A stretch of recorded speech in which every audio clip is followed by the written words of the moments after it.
India TV 9 news Maharashtra. Solapur दक्षिण तालुक्यातील बोरामणी परिसरातील दावल मलिक बाबा पीर दर्ग्याजवळ वन विभागाने बुधवारी मोठी अतिक्रमण हटाव कारवाई करत अवैध बांधकामांवर बुलडोझर चालवला. अनेक वर्षांपासून उभारण्यात आलेली दुकाने, पत्र्याचे शेड, टपऱ्या, पाण्याच्या टाक्या तसेच पक्की बांधकामे हटवण्यात आली.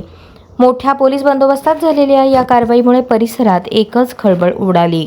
वन विभागाने यापूर्वी संबंधितांना वारंवार नोटिसा बजावल्या होत्या, मात्र अतिक्रमणे हटवली जात नसल्याने अखेर बुधवारी प्रत्यक्ष कारवाई करण्यात आली.